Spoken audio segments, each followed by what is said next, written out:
Thanks so much for joining us. We're going to talk about a topic that most of us don't like to talk about, and that is death and end of life. And my guests are Karen Bussin, who was an event planner at one time. We'll get to how this works. And Elizabeth Meyer-Karansky. Thank you so much for being with us. All right, you are a funeral director. I am. You are an event coordinator. Yes. Florist, whatever. How did the two of you meet, and how did you come to find and develop something called farewelling? Yes, well, I'll start, and then, of course, chime in, as we always finish each other's sentences. I had been working as an event planner for many years, successful business. Had been looking for a way to kind of pivot to something that would have a bit more meaning in my life, a place where I could really make more of a change, and then... Because you're around joy. Exactly. When you're doing weddings and events, it's joy. Exactly. And then about almost 5 years ago, my younger sister had a health crisis, and she had the same gene mutation as the Angelina Jolie story. So she had the prophylactic surgery. We thought we were great. We breathed a sigh of relief, and a year later, she still got cancer. And she's fine now, thank goodness, but we went through a really, really big scare, yes. And it was kind of the first time that mortality crept in to our family, and especially my younger sister, and I just started to think about it, and I started to think, like, as I looked around online and tried to find some resources, that there really wasn't anything that was in a modern voice where you could get, helpful information to sort of find out, what if we do have to plan for this? What if we do need to get things in order? And did you actually have those discussions? Did she get to that point? In the beginning, no. Well, she got pretty close, but we didn't, and that bothered me too. I was like, why aren't we talking about this? And so I just put it off to the side, because I am a bubbly person. I like to work in a joyous, celebrating atmosphere, and I wasn't sure that it would be right for me, that I would want to get up every day and deal with that topic, but it kept kind of coming back to me, and I kept thinking, there's something here. And so I started doing some research. I gave myself a chance, and one of the first people that I met when I was looking for innovators and thinkers in the industry was Liz. Liz, a funeral director. Yes. And did you ever in a million years think... No, but then I didn't think I was going to be a wedding planner either. So well, my mom is just like, what are you doing? So Liz, you guys meet. What was that like? Well, so she reached out to me, and it was about 2 weeks before my wedding. Yes. And so I was so excited. I got an email from a wedding planner. Who you didn't know. Who I didn't know, and then realized it was about the funeral industry. We met for coffee, and I think about 5 hours later. Yes. It was like the wedding planner trying to start a funeral business, and the funeral director planning a wedding. And we just drank like 5 hours. So you get this all the time. How did you become a funeral director? So I also had no plans of becoming a funeral director. Normally it's a business where people inherit and multi-generational. Not mine. My dad passed away when I was 21, and I went to the funeral home and I planned a very fun funeral. And why was that? Was that his personality? It was, he died young. He was larger than life, and you walk into these funeral homes, and at the time, this was over a decade ago, your options were basically red or white roses. And I thought, absolutely not. This is so not his personality. So we had jazz music playing as people came in. Then we had, Dad was Jewish, Mom's Catholic, so we couldn't do a very religious ceremony. So we just had speeches from all walks of life. And then we had fabulous classic rock playing throughout this wonderful large chapel. And people said, I just want to dance. I said, absolutely, dance. That's what he would have wanted. And we had an after party. And at the after party, people came up to me and said, I don't really know how to phrase this, but I had a really good time at your dad's funeral. If something were to happen to me, will you plan mine? And I was 21. I was completely lost. Dad was my person. And I thought this was my silver lining. Dad had to die so that I could be a funeral director. So in your day-to-day life, you then became a funeral director at how old? So at 21, 22, I went back to the same funeral home, and I started there as a receptionist. I wasn't a funeral director, and I just took the lowest level. I just wanted to be there. And I stayed, I worked my way up. I actually left, moved to London, got my MBA before becoming a funeral director. Swore to my family that I was out of this industry, and then instead went back and became a funeral director. It's one thing about living a full life and looking back and you celebrate a life. But there are also tragic deaths. So how do you deal with that too when you deal with farewelling and how you handle that in such tragedy? Funny, we were just talking about that on the way over here, and I think the part for me that, and I know Karen's the same, is we're helping people. And that no matter how tragic something is, knowing that we can make it a little bit easier, and I never say I can make anything better, but you can make things easier for people. And in the most tragic of events, if you see someone just smile over something small, it means everything. Yeah, and so for us, what we hope to do with farewelling is to be able to help people who are planning for something that has just happened, whatever the circumstances of that are. And we're by no means saying that with farewelling, you know, we're trying to like put the fun in funerals or anything like that. It's not about that at all. It's about designing something that is a tribute to that person, their values, the life that they lived. And certainly when the circumstances are difficult, that's something that has to be taken into account. But the thing is that even if it is a difficult death, you still need to plan, right? You still have to put together a service. You have to make decisions. There are things that need to be done that are actually like required to be done. There are decisions that have to be made. There's family that has to be contacted. And so for us, farewelling is a place where we are creating tools to help people. So right now, for example, we have our farewelling checklist that allows someone who needs to plan. Let's say they've just experienced a death and they don't know where to turn and they don't even know what to do next. I think most people don't know where Exactly. to turn. And so they can come on and download for free our farewelling checklist, and that walks them through what we call the farewelling 5. It's sort of in the order of importance and the order in which you need to do things, what needs to happen. And it's just it's a guide. It doesn't mean that you have to do everything on that list if you don't want to, but it's a way to keep yourself sane in terms of, you know, what needs to happen. Are you both based in New York? Yes. So what if I go on myfarewelling.com and I see all of this and I want one of you there? Do you go all over the country?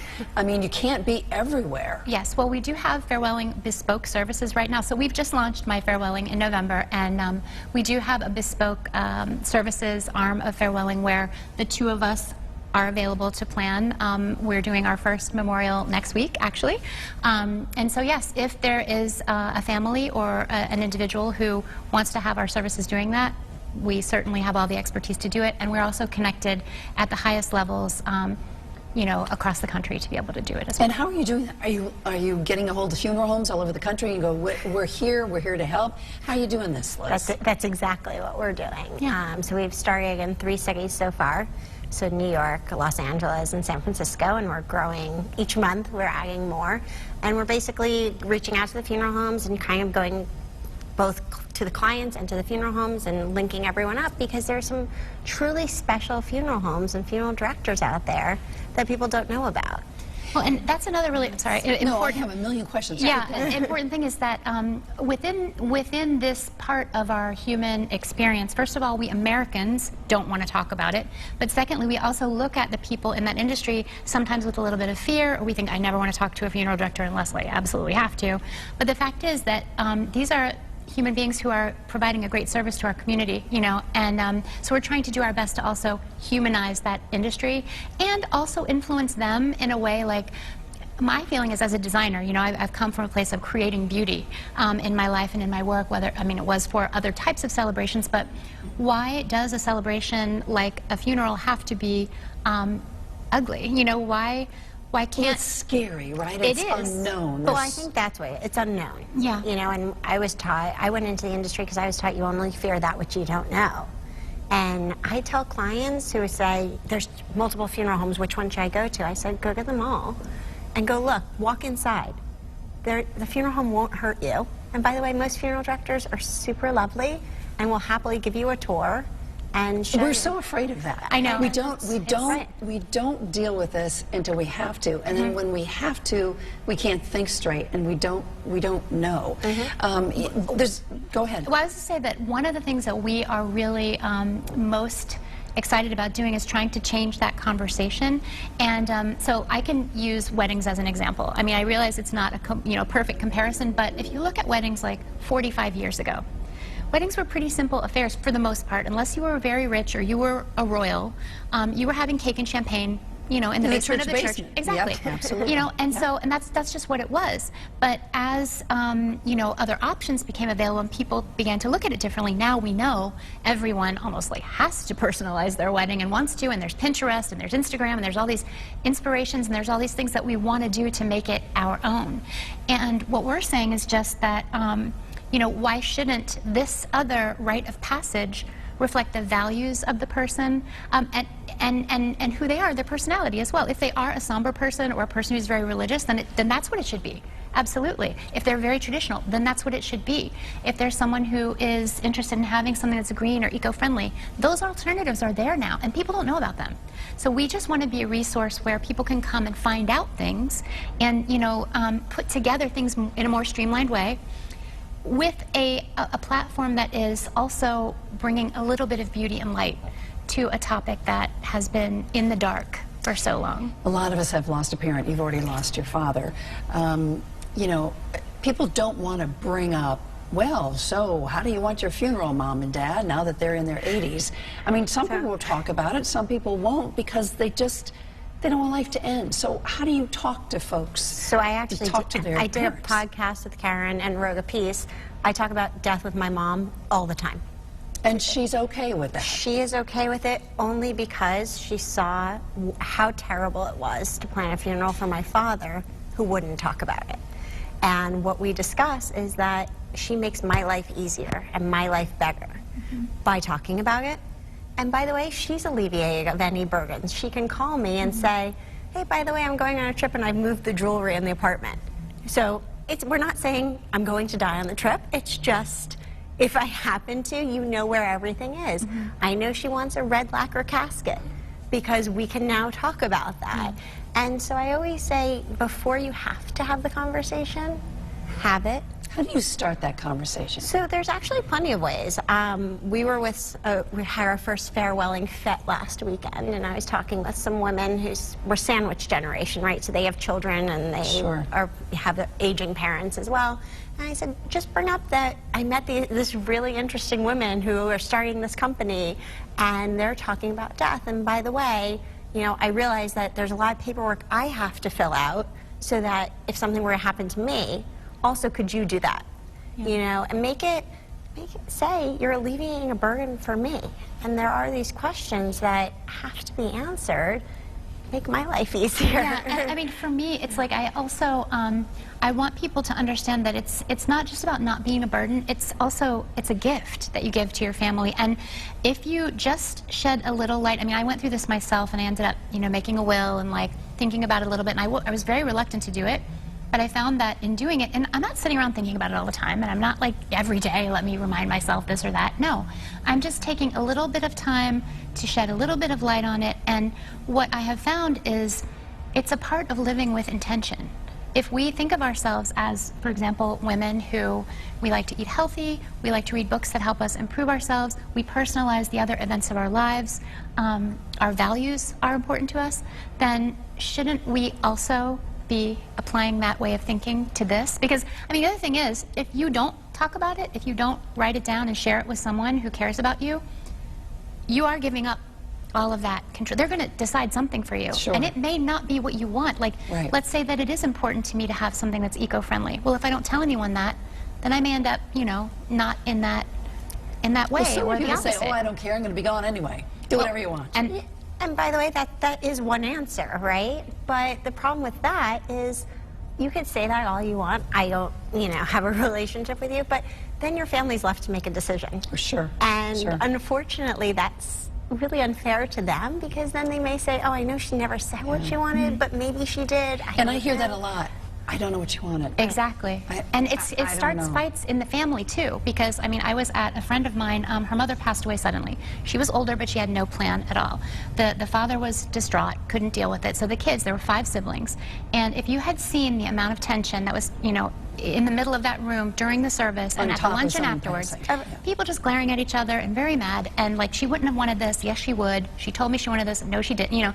And so that's why we've created our farewelling worksheet for people to look at planning for the future. And we've made it very simple and friendly. So it does walk you through the steps of like documents you may want to have and things you may want to gather. And even just some of your contacts, like making sure you have those in a place where if someone needed to be notified, that the most important people would be there. But then we also do ask those questions that as soon as you start asking them, we found that people do want to talk about it. It's like, well, what would you want it to feel like? A farewelling celebration in your honor. How would it feel? Frank Sinatra should be played. There you go. But that's exactly. There you go. That's something. I mean, exactly. And it should be, you know, exuberant like you. Like, and of course people are going to be sad, but it should reflect that the beauty of who you are, you know, and you're giving people the right to be sad, and you're giving them the ability to be sad and to grieve and to not focus on these questions and arguments that Karen was mentioning, but rather the fact that they miss you. What have you learned about yourself by being a funeral director? Because you deal with, this is tough stuff. Yeah. I am the most grateful person. I mean, Karen can attest to this. I am smiling every day. She really is. She's just as bubbly as can be. Just because you're helping people in times of need, or because I'm so appreciative of my health, you know, anything that comes my way. And again, she can attest. I'm like, okay, I'm vertical. You know? I say that every day. I'm vertical. And I mean, she's also just like an extremely flexible person, which I think probably comes with that job. Just like, you know, just very kind of go with the flow and appreciate the moment. And that, for me, is probably the biggest thing about, you know, the idea of if you are looking forward and trying, you know, because, by the way, over 60% of Americans have no plan in place at all. Even Americans who are over 60 years old, nothing. Because they don't want to deal with it. I mean, we did our first farewelling fete, and we interviewed a bunch of very accomplished women, all of whom had children. You know, one of whom I spoke to, who was in her 50s, is a lawyer, does not have a will.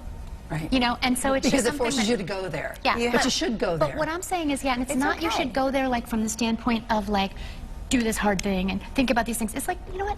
Just take it easy. If you want to talk to someone about it, you bring it up in a way it's like, of course, Mom, I don't want, you know, you to die. You're not going to die if we talk about this. And by the way, I would point toward other cultures, too, and it's something we talk about on myfarewelling.com. We're trying to get people to understand that other cultures deal with things more openly. We talk about the Swedes. Okay, they Which do I'm this. Swedish. Okay, well, we have a great ritual for you. You may already know about this. It's called, let me see if I can pronounce it, Döstädning? Close. Yes. Döstädning, and that is Swedish death cleaning. Now, what is it? It's when people start to get older, they just basically downsize a little bit. They think with care and compassion about the people in their lives. Children to follow them, so that they don't have this So they get rid of some of the papers that they really don't need. Yeah. You know, maybe they actually give away things of beauty that they love right now instead of waiting for someone to get them. You know, I wholeheartedly believe in that. And so I'm just saying, like, there are all these little ways that we can just shift the paradigm a little bit. That's what we're trying to do. We're not trying to get everybody to be like, rah, rah, you know, this is great. No, it's not great. But it's a part of our human experience that, you know, I mean, there are, right now in America, there are 2.5 million funerals in America every year. It's the same as the number of weddings every year in America. And it's going to go up over the next 10 years to 3.5 million. As, you know, we're all going to go out, I mean, at one point. And so, like, all we're saying is, what if we just took a moment? It really helps you to live more mindfully in this moment by just giving a little care and attention to those things. Well, Karen and Liz, thank you for starting the conversation about something that so many people don't want to talk about. It's myfarewelling.com. Yes. And there's a podcast there, too, and I've listened to a couple of those. You might want to do that as well. Yes. Thanks so much for sharing this with us and helping us do the right thing when it comes to end of life. Thank you very much for having us. We really want to change the world. You're welcome.